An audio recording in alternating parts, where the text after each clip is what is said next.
श्रोतागण, भाइयों और बहनों, मातृशक्ति को नमन। चैनल 24+ न्यूज़ के खास विशेष मन को शांति देने वाला, दिमाग को तृप्ति कराने वाला, प्रसन्नता देने वाला, उमंग पैदा करने वाला और हमारे जीवन के संबंधी नए नए टिप्स देने वाला, चरित्र निर्माण करने वाला, गिरते हुए मानवीय मूल्यों का उत्थान करने वाला पुनरुत्थान कार्यक्रम में आप सभी का हार्दिक स्वागत है, अभिनंदन है, सत्कार है। पुनरुत्थान कार्यक्रम में हम प्रतिदिन नए नए विषयों के साथ में प्रवेश होते हैं और हर विषय कोई न कोई हमें जीवन के संबंधी शिक्षा देता है।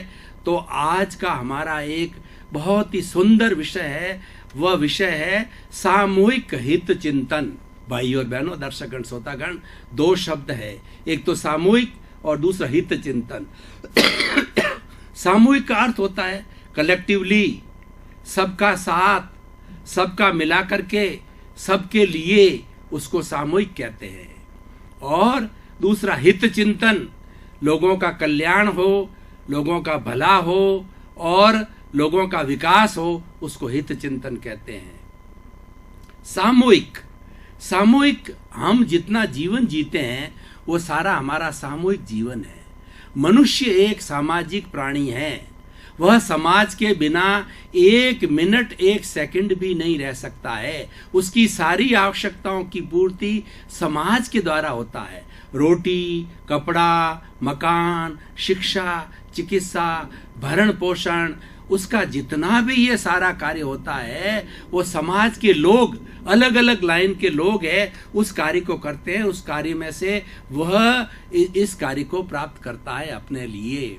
और मनुष्यों के समाज को, मनुष्यों के समूह को समाज कहा जाता है। पशुओं का भी समूह होता है, उसको समज कहते हैं, केवल मात्रा का अंतर है।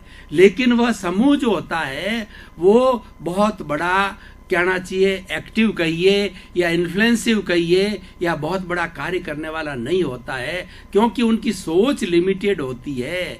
उनके पास में एक होलिस्टिक माइंड नहीं है, एक क्रिएटिव माइंड नहीं है, एक इंटेलिजेंट माइंडिंग नहीं, रीजनिंग माइंड नहीं है, वह केवल मनुष्य के पास में है। सामूहिक के लिए कहा जाता है सामूहिक भोज, सामूहिक क्लास, सामूहिक विवाह और सामूहिक आदान प्रदान, ये सारे समूह में होने वाले को सामूहिक कहा जाता है। जब हम समाज में जीते हैं तो वह भी सारा कार्य हमारा सामूहिक कार्य होता है। तो अब यहाँ हित चिंतन की बात आती है कि हमारी सोच कैसी है, हम दूसरों के प्रति क्या सोचते हैं, दूसरों के प्रति हमारा क्या नजरिया है, दूसरों के प्रति हमारे दिल में क्या सम्मान है, दूसरों को हम कितनी इज्जत देते हैं, वो सारा हित चिंतन में आता है। अगर हम दूसरों को इज्जत देते हैं और दूसरों के दुख दर्द को हम समझते हैं तो हमेशा एक सामूहिक हित चिंतन की बात करेंगे। हम ऐसा सोचेंगे कि जिसमें किसी को कोई भी, किसी का अहित न हो, किसी को दुख न हो, किसी को कष्ट न हो।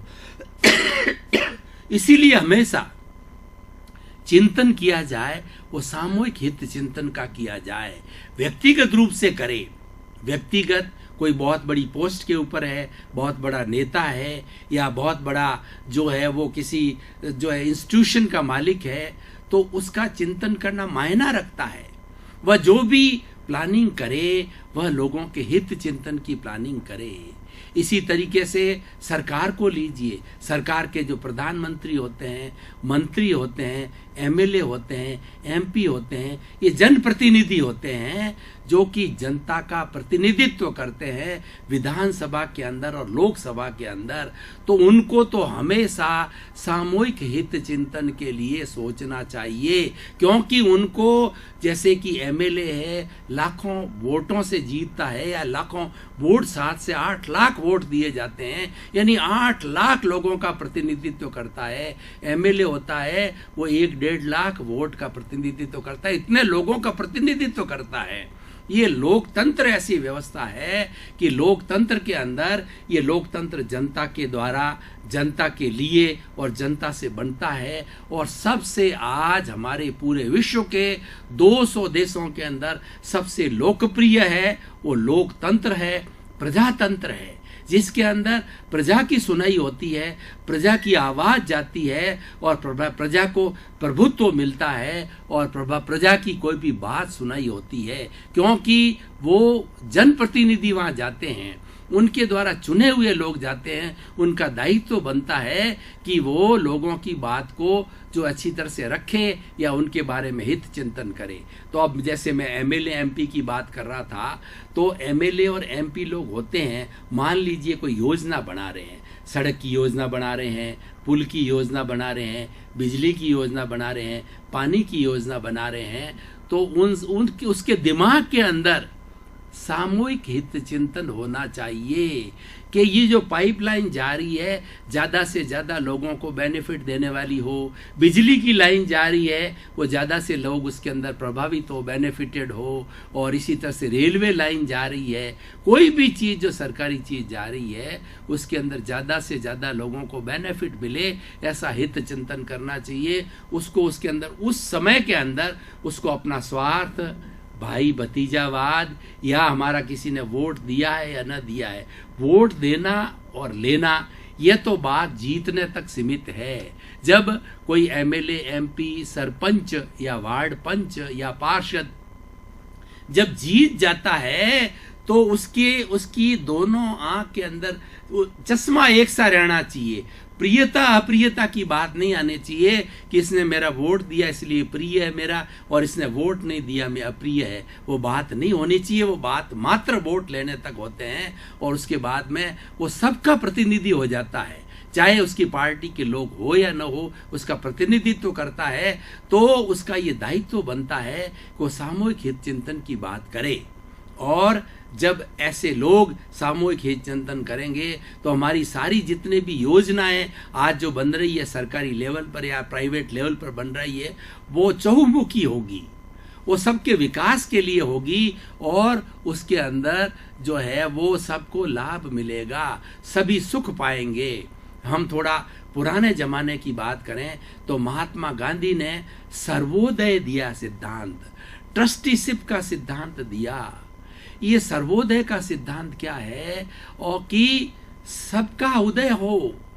भारत के जितने भी हमारे सदस्य हैं, हमारी जनता है, उनका सबका सर्वोदय होना चाहिए, सबका उदय होना चाहिए, सबको अपनी तरक्की करने का पूरा पूरा चांस मिलना चाहिए।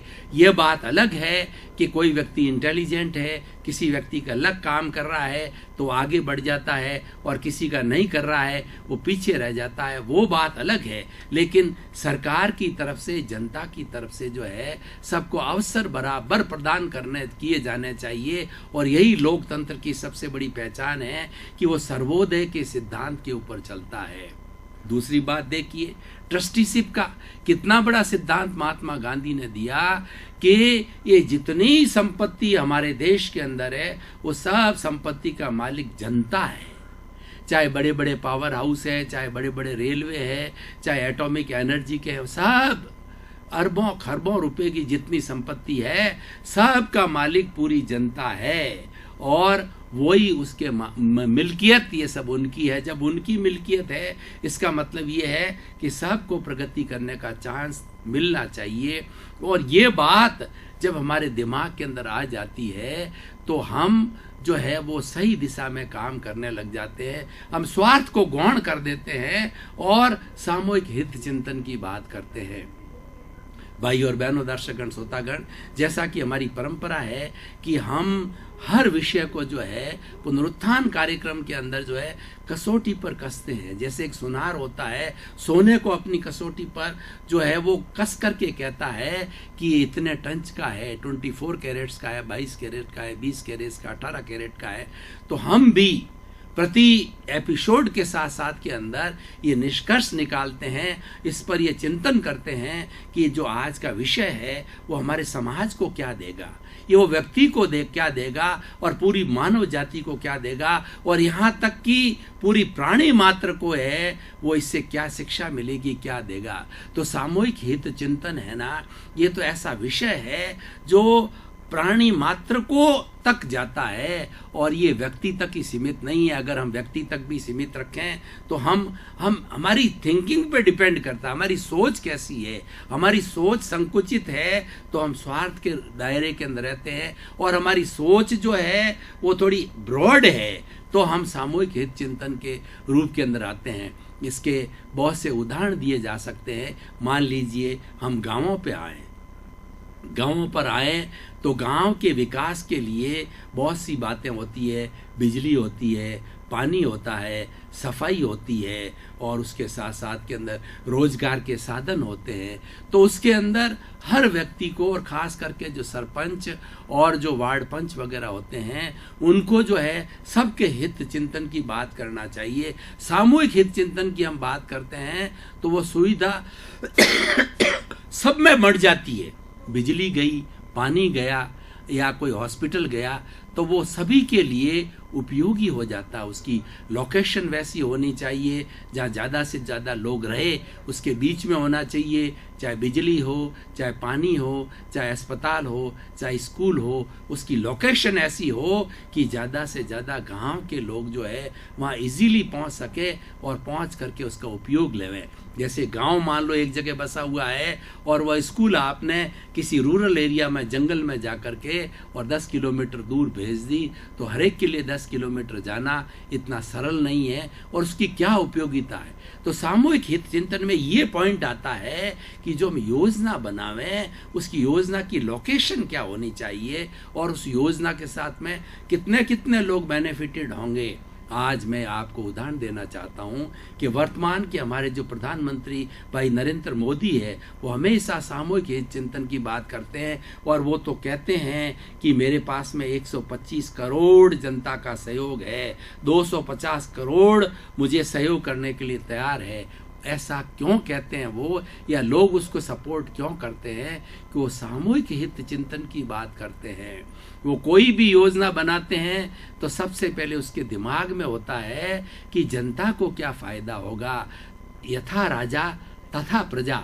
अगर हमारा राजा अच्छा है, वो सामूहिक हित चिंतन की बात करता है, तो प्रजा भी उसके लिए प्रभावित होती है, और प्रजा उसको चाहती है, उसको सम्मान करता है।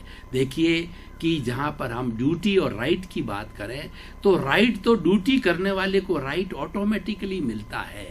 हमें राइट की चिंता नहीं करनी है, हमें हमारा उत्तरदायित्व है उसकी चिंता करनी है, अधिकार की चिंता नहीं करनी है। ये अधिकार तो अपने आप आते हैं, काम करने वाले के साथ में अधिकार आते हैं। मुख्य बात होती है काम करने की है, डिवोशन और डेडिकेशन की होती है। सबसे बड़ी बात यह है कि आज का एपिसोड को हम प्रेजेंट सिनेरियो के साथ के अंदर जोड़ें, तो आज व्यक्ति सेल्फ सेंटर्ड हो गया है, आज व्यक्ति स्वार्थी हो गया है। वह व्यक्ति अपना घर भरना चाहता है, दूसरे की केयर नहीं करता है, इसीलिए भ्रष्टाचार बढ़ रहा है, और ये सारी घूसखोरी बढ़ रही है, और ये चीज़ें बढ़ रही है। अगर सामूहिक हित चिंतन की हम बात करें तो न तो घूस को लेने का हो, न देने का हो, तो हमारी सारी योजनाएं स्वतः ही ठीक होगी।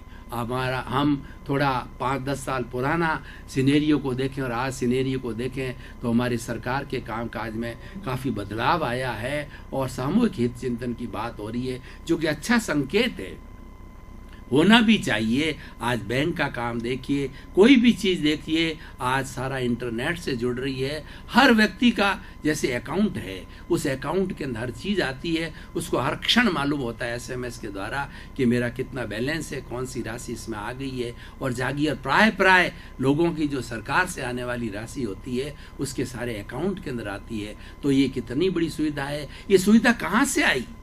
ये सुविधा सामूहिक हित चिंतन करने में आई। हो सकता है कुछ ऐसे स्वार्थी तत्व हो, कुछ 1-2% स्वार्थी तत्व हो, उनके स्वार्थ पूरे नहीं हो तो उनको बुरा लगता हो, लेकिन ये तो सर्वोदय की बात है, ज़्यादा लोगों के भले की बात है। तो हमें हमेशा चिंतन ज़्यादा लोगों के भले के लिए करना चाहिए, और ख़ास तौर से ऐसा व्यक्ति जो कि पब्लिक प्लेटफॉर्म पर है, सेवा के प्लेटफॉर्म पर है, समाज के जिम्मेवार जो है पद के ऊपर है, तो उसको हमेशा सामूहिक हित चिंतन की बात करनी चाहिए। सामूहिक हित चिंतन की बात करने से वह व्यक्ति सबका सबका प्रिय हो जाता है, सब उसको व्यक्ति उसको चाहते हैं, उसे प्रेम करते हैं, उसको आदर देते हैं। और सामूहिक हित चिंतन के बारे में हमें लोगों को ज़्यादा से ज़्यादा वर्कशॉप लगाए जाने चाहिए, सेमिनार लगाए जाने चाहिए, क्लासेस ली जानी चाहिए और लोगों के अंदर ये मानसिकता, ये अवेयरनेस पैदा करनी चाहिए। खास करके युवा पीढ़ी जो आज हमारी 60-80 करोड़ युवा पीढ़ी है, उस युवा पीढ़ी को आज गाइडेंस की बहुत जरूरत है। युवा पीढ़ी पढ़ लिख रही है लेकिन अनुभव नहीं है उनके पास के अंदर। उस अनुभव को देने के लिए हमें उन्हें ऐसे सार तत्व बताने चाहिए कि आप बड़े आईएएस बन जाओ, आईपीएस बन जाओ या आरएएस बन जाओ या किसी भी जो है पब्लिक प्लेस के पर जाओ तो आपको सामूहिक हित चिंतन की बात करना चाहिए। हर वक्त आपके दिमाग के अंदर सामूहिक हित चिंतन आना चाहिए। भाई और बहनों, दर्शकगण, श्रोतागण, छोटे रूप के अंदर मैं आपको बताता हूँ, हम जिस परिवार में रहते हैं, मान लीजिए एक परिवार में हम, आजकल तो न्यूक्लियर फैमिली हो गई, 5 का परिवार हो गया, पहले 100-100, 200 का परिवार होता था। तो उस परिवार के अंदर जो मुखिया हुआ करता था वो सामूहिक हित चिंतन की बात किया करता था और घर का जो गार्जियन होता था, जो लोग उससे किसी बातचीत करनी होती है, गाइडेंस लेना होता था, परामर्श लेना होना था, आदेश लेना होता था, तो उस जो है वरिष्ठ नागरिक के पास में जाते थे और उसका कहा हुआ फाइनल होता था, सभी को वो मान्य होता था, बाइंडिंग रहती थी, उससे अनुशासन आता है। सामूहिक हित चिंतन का बात करने से हमारे में स्वतः ही अनुशासन आता है, क्यों हम ये डेडिकेट हो जाते हैं कि ये जो बात कही जा रही है मेरे हित के लिए कही जा रही है, इसमें भी मेरा हित है, तो वो बात जो उस आदमी समर्पित हो जाता है वो अनुशासित होता है। तो भाई और बहनों, दर्शकगण, श्रोतागण, आज हम निष्कर्ष की भाषा में बात करें कि आज जो बिगड़ी हुई परिस्थितियां के अंदर जो है हमें इस विषय को बहुत ही ज़्यादा जो है वो डीप में जा कर के सोचना है, जीवन में उतारना है और लोगों तक ले जाना है। और जब हम मानसिकता पैदा करें, खास करके स्कूलों में, कॉलेजों में, यूनिवर्सिटियों के अंदर जहाँ की लोग शिक्षा प्राप्त करते हैं, education is such a means which make the man civilised. Education makes the man a perfect man, a man of good principles, a man of the good conduct. Otherwise, अगर शिक्षा को जीवन से निकाल दिया जाए तो व्यक्ति वह पशुवत रहेगा। पशु से इंसान बनाने वाली कोई साधन है, कोई पद्धति है तो वो शिक्षा है। तो शिक्षा के साथ में हमारे कैरिकुलम में और को कैरिकुलम में सामूहिक हित चिंतन के जो है विषय जोड़े जाने चाहिए और उसके ऊपर जो है डिबेटिंग होनी चाहिए और उस पर जो विद्यार्थी है उनके खुद के जो है वो विचार आमंत्रित किए जाने चाहिए। इसके अंदर विचारों का आदान प्रदान होना चाहिए, इंटरेक्शन होना चाहिए कि किस तरीके से सामूहिक हित चिंतन हो सकता है। अब मैं आपको कुछ बताना चाहता हूँ कि सामूहिक हित चिंतन के कौन से ऐसे सूत्र है जिससे कि सामूहिक हित चिंतन को हम जनरेट कर सकते हैं, उसको बढ़ावा दे सकते हैं और हम आकर्षित हो सकते हैं। उसके लिए सबसे बड़ी बात होती है आदमी को स्वार्थवृत्ति को छोड़ना होता है। मनुष्य का शरीर है, मनुष्य का परिवार है, तो स्वार्थ कुछ हद तक तो सही है, वो हम करते हैं और वो स्वार्थ हमारा होता भी है। जैसे हम नौकरी करते हैं, बिजनेस करते हैं, कोई भी आजीविका कमा करने का काम करते हैं तो ये काम जायज है। लेकिन अब सामूहिक हित चिंतन कैसे अप्लाई होता है? मान लीजिए कि मेरे बहुत सारे मसालों की दुकान है तो मैं सामूहिक हित चिंतन करूं कि इस मेरी दुकान से हजारों लोगों का जो है वो भोजन बनेगा, किचन तक ये सामग्री जाएगी, फूड आइटम्स जाएंगे, तो मुझे अपना लिमिटेड 5%, 10%, 15% जो कमाना है वह मैं ऐड कर लूं। ऐड करने के बाद के अंदर उसमें मिलावट ना की जाए। देखिए, अब सामूहिक हित चिंतन यहाँ लागू होता है कि उसके अंदर हम मिलावट नहीं करें। हम मिलावट नहीं करेंगे तो हमें जितना जायज है वह हमारा मुनाफा हमको मिल जाएगा और हमारी सेल बढ़ेगी और लोगों के अंदर ये बात फैलेगी कि यहाँ का माल क्वालिटी का माल है, यहाँ पर कुछ भेड़ भाड़ नहीं है, यहाँ पर कोई तरह का मिश्रण नहीं है, यहाँ पर कोई तरह का जो मिक्सचर नहीं किया गया है। उससे आदमी की रेपुटी एक उदाहरण है, सामूहिक जीवन का एक उदाहरण है। मान लीजिए कोई प्रोफेसर है या लेक्चरर है या टीचर है स्कूल का, जिसको 50-50, 100 की क्लास लेता है और प्रतिदिन वो 5-6 पीरियड लेता है, तो सैकड़ों बच्चों को पढ़ाता है वो, तो उसका चिंतन क्या होना चाहिए कि मैं ऐसी शिक्षा दूं, उस सब्जेक्ट के ऊपर बच्चों को इस तरीके से पढ़ाऊं कि बच्चों का सबका कंसेप्शन क्लियर हो जावे, सबका माइंड जो है वो ब्रेन वॉशिंग हो जाए और जो है वो स्टॉर्म थॉर्मिंग हो जावे। तो इस तरीके से उसको पढ़ाना चाहिए। ये सामूहिक हित चिंतन है, ऐसे किया जाना चाहिए। किसी भी प्लेटफॉर्म के ऊपर हम ऐसे किया जा सकता है। छोटे से छोटे रूप के अंदर लेवे हम कि मान लीजिए एक सफाई करने वाला है जिसको एरिया दिया है म्युनिसिपैलिटी ने, इस एरिया के अंदर जो है सफाई करनी है, तो उस बात के उसको पैसे मिलते हैं और वो कार्य भी 8 घंटे या 6 घंटे का जितना नियत समय होता है, निर्धारित समय में होता है।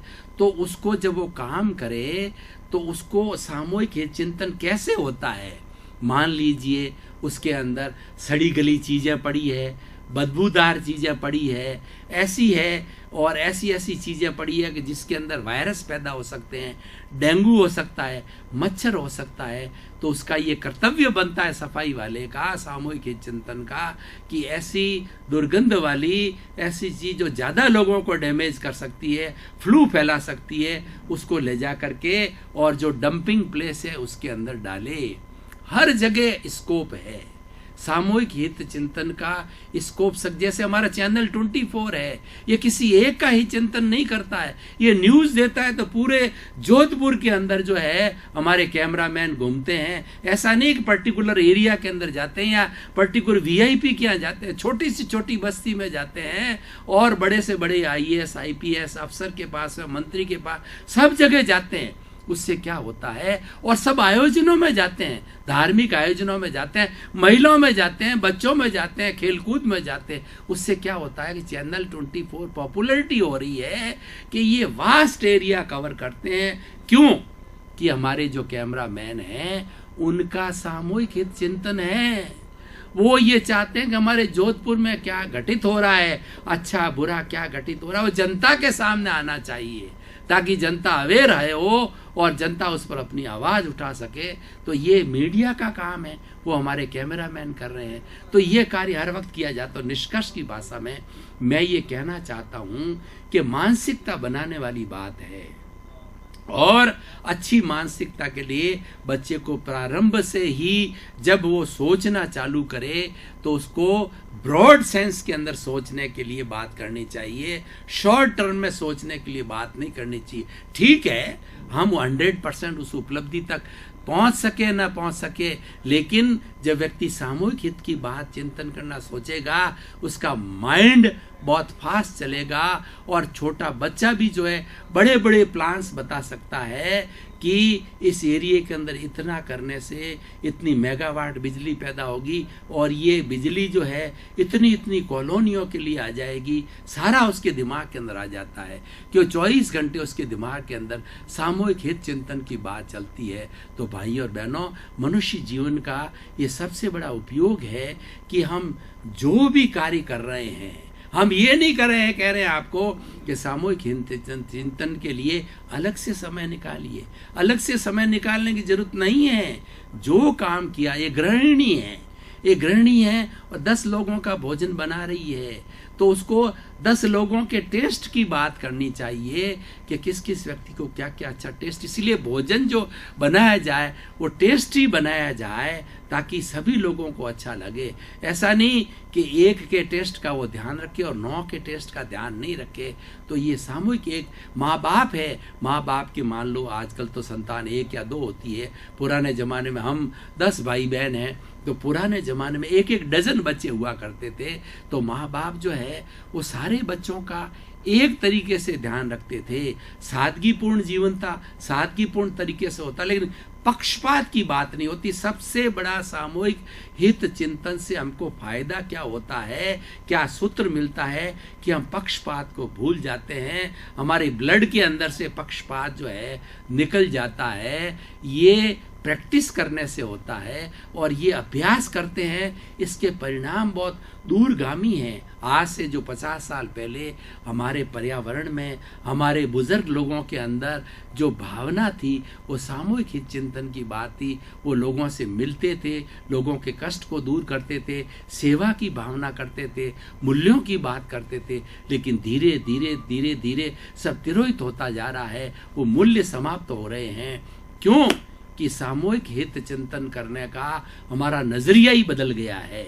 उस हमारा पुनरुत्थान कार्यक्रम का उद्देश्य ये है कि हमारे जो मूल्य गिर गए हैं, आज से जो 150 साल पहले या 500 साल पहले हमारे मूल्य थे, वो मूल्य हमारे ब्लड में है, आज भी है। लेकिन उस ब्लड को जो है अलर्ट करना है, उस ब्लड को उफान में लाना है, उस ब्लड को गर्म करना है। तो आज भी वो ब्लड जो है, ब्लड के अंदर डीएनए होता है, आरएनए होता है, जीन्स होते हैं और सेल्स होते हैं, सब कुछ ब्लड के अंदर। हम आर्यों की संतान है, तो हमारा आर्यों का ब्लड है।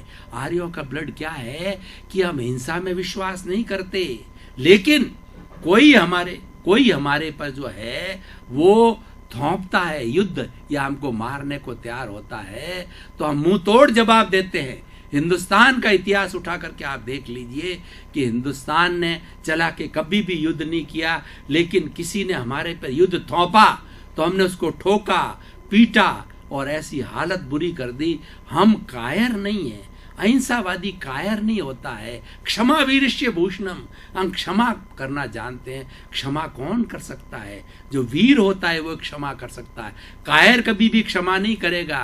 कायर तो टिट फॉर टैट करेगा, ईंट का जवाब पत्थर से देगा, एक गाली दी तो 2 गाली देगी। क्षमावान व्यक्ति उसको माफ करेगा कि ये बेचारा नादान व्यक्ति है, कुछ समझता नहीं है, इसकी गाली इसको वापस लौट जाएगी, मैं अपना मुंह क्यों खराब करूं, इसको गाली क्यों दूं। ऐसी हमारी संस्कृति है। ये सारी बातें कब आती है? जब हम सामूहिक हित चिंतन की बात करते हैं।